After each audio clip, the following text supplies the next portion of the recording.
भारत और चीन के बीच लद्दाख में तनाव घटने की बजाय एक बार फिर बढ़ता ही जा रहा है।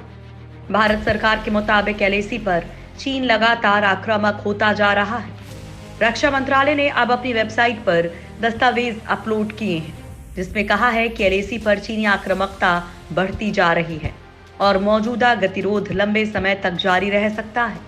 मंत्रालय ने गलवान घाटी का जिक्र भी किया है, जहां पर 15 जून को हिंसक झड़प में 20 भारतीय सैनिक शहीद हो गए थे। वहीं कई चीनी सैनिक भी मारे गए थे। जून में रक्षा विभाग की प्रमुख गतिविधियों को सूचीबद्ध करने वाले एक आधिकारिक दस्तावेज में मंत्रालय ने कहा कि चीनी पीपल्स लिबरेशन आर्मी 17-18 मई को कोगरांग नाला, गोगरा और उत्तरी बैंक के पैंगोंगसो के क्षेत्रों में भारत की ओर आई। मंत्रालय ने दस्तावेज को वेबसाइट पर 4 अगस्त को अपलोड किया है। दस्तावेज में कहा गया है कि इसके चलते दोनों पक्षों के सशस्त्र बलों के बीच जमीनी स्तर पर बातचीत हुई। Core commander level flag meeting 6 जून को आयोजित की गई थी। हालांकि 15 जून को दोनों पक्षों में हिंसक आमना सामना हुआ, जिसमें भारत के सैनिक शहीद हुए और चीन के कई सैनिक मारे गए। काफी लंबा चलने वाला चीन से तनाव। भारत सरकार के मुताबिक 22 जून को डी एक्सकेलेशन प्रक्रिया के तौर तरीकों पर चर्चा करने के लिए एक बार फिर से सैन्य वार्ता हुई, जिसमें आम सहमति पर पहुंचने के लिए सैन्य और कूटनीतिक स्तर पर दोनों पक्षों के बीच बातचीत जारी है। ऐसे में वर्तमान गतिरोध के लंबे समय तक रहने की संभावना है। मंत्रालय ने कहा कि चीन द्वारा एक तरफा आक्रामकता से उत्पन्न पूर्वी लद्दाख में स्थिति संवेदनशील थी। इस वजह से करीबी निगरानी और त्वरित कार्रवाई की आवश्यकता पड़ी थी। पैंगोंग पर चीन का अड़ियल रवैया बरकरार।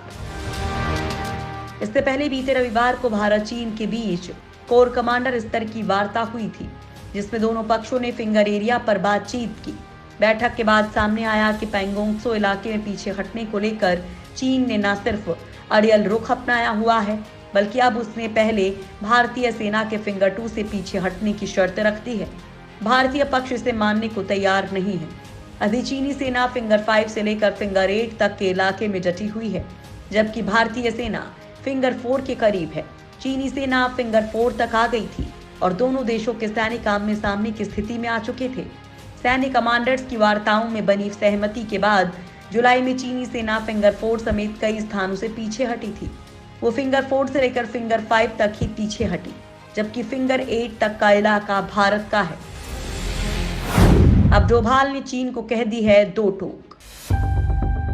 गलवान विवाद के बाद तनाव को खत्म करने के लिए भारत और चीन के बीच कई स्तर की बातचीत हो चुकी है, लेकिन ड्रैगन अपनी हरकतों से बाज नहीं आ रहा है। नीचता दिखाते हुए चीन ने लद्दाख में गतिरोध को तोड़ने के लिए भारत से ही पीछे हटने का सुझाव दिया था, लेकिन अब सुरक्षा सलाहकार अजीत डोभाल के नेतृत्व वाले चीन स्टडी ग्रुप की मंगलवार शाम को हुई बैठक के बाद नई दिल्ली के फैसले को लद्दाख में हॉटलाइन के माध्यम से बीजिंग को बता दिया गया है कि भारत का पीछे हटना कतई मंजूर नहीं है, बल्कि चीन को भारत की जमीन से पीछे हटना पड़ेगा। दरअसल फिंगर 4 क्षेत्र हमेशा भारतीय नियंत्रण में रहा है। दोनों पक्षों के सैनिकों के बीच 3 किलोमीटर के बफर जोन को पहले ही फिंगर 4 से डी एक्सलेशन प्रोसेस भाग के रूप में शामिल किया गया था। फिंगर 4 और फिंगर 8 के बीच विवाद के दूसरे क्षेत्र पेट्रोलिंग पॉइंट 17 और 17A पर चीन गश्त कर रहे हैं। वहां से पीएलए ने अपने सैनिकों को वापस नहीं लिया है।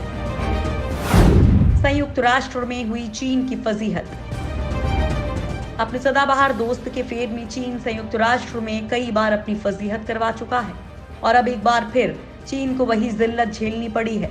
आर्टिकल 370 हटाए जाने की बरसी पर चीन ने बुधवार को संयुक्त राष्ट्र सुरक्षा परिषद में जम्मू कश्मीर पर चर्चा करने के लिए पाकिस्तान के अनुरोध का समर्थन किया था, लेकिन संयुक्त राष्ट्र सुरक्षा परिषद के दूसरे 4 सदस्यों अमेरिका, ब्रिटेन, फ्रांस और रूस ने भारत का साथ दिया और पाकिस्तान की इस मांग को खारिज कर दिया। इसके बाद भारत सरकार ने ड्रैगन को आड़े हाथों लिया। भारत ने साफ शब्दों में कहा कि चीन हमारे आंतरिक मामलों में हस्तक्षेप ना करे। विदेश मंत्रालय ने कहा कि हमारे आंतरिक मामलों में चीन के हस्तक्षेप को हम दृढ़ता से खारिज करते हैं। पहले की तरह इस बार भी इस कोशिश को खास समर्थन नहीं मिला।